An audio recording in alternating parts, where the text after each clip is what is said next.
वो तैयार कर रहे हैं बीजेपी को अगले 30 सालों के लिए, फॉर नेक्स्ट 30 इयर्स। अगली जनरेशन, अगली खेप तैयार हो रही है नेताओं की। नहीं तो बताइए आप, जहां शिवराज सिंह चौहान, नरेंद्र सिंह तोमर, कैलाश विजयवर्गीय, प्रहलाद पटेल, बीडी शर्मा जैसे नेताओं 5-5, वहां मोहन यादव बहुत सोच समझ के, आपको और मेरे को लग सकता है कि अरे ये क्या हो गया भाई, लेकिन बहुत सोच समझ के अगले 30 बरस तक बीजेपी को मध्य प्रदेश में अलाइव और मजबूत तरीके से जिंदा रखने के लिए इस व्यक्ति की जरूरत थी। और ये आपको लग रहा है कोई ओवरनाइट डिसीजन है, कोई इनी मिनी माइनी में हुआ है? नहीं, इनी मिनी माइनी में नहीं हुआ है। बहुत इन डेप्थ डिटेल रिसर्च जाती है। ये आदमी जनता से जुड़ा है, ये आदमी जानता है कि नहीं, ये पार्टी की फंक्शनैलिटी यानी कार्य प्रणाली को समझता है कि नहीं समझता, वो सारी चीजें उसके बाद। और सिर्फ यही व्यक्ति नहीं, आप छत्तीसगढ़ की बात कर लीजिए, आप विष्णुदेव साय की बात करिए। विष्णुदेव साय को आप बताइए कितने लोग जानते थे?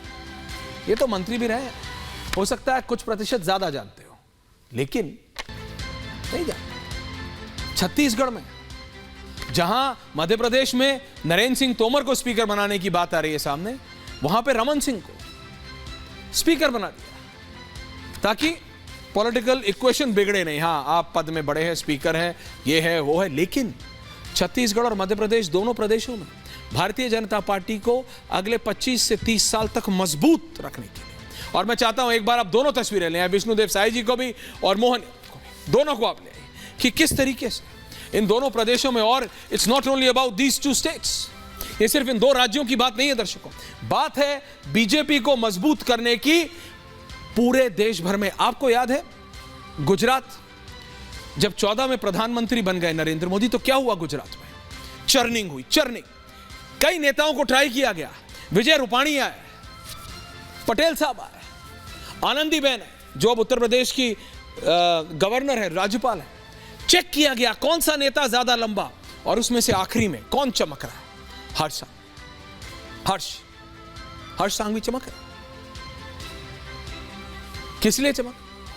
क्योंकि वो युवा नेता के तौर पे बीजेपी को लेके जाने के लिए अगले 20 साल, तो ये जो अनएक्सपेक्टेड आपको और हमको लग रहा है कि हाय ये मोहन यादव कहां से आ गए,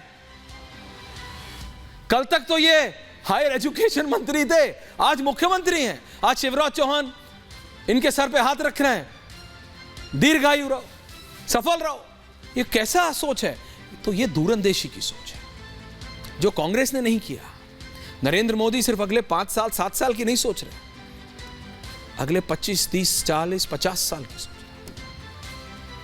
जैसे पॉलिसीज है बीजेपी की, आज की पॉलिसीज अगले 10 साल 15 साल 20 साल 25 साल तक देश को आगे बढ़ाएंगी, वही चीज वो पार्टी के लिए कर रहे हैं, और वही चीज लोगों को अनएक्सपेक्टेड लगती है। और इसी तरह जब 2014 से पहले प्रधानमंत्री ने पहली बार कहा था ना खाऊंगा ना खाने दूंगा करप्शन पे, तो लोगों ने कहा अरे यार ये क्या बात है।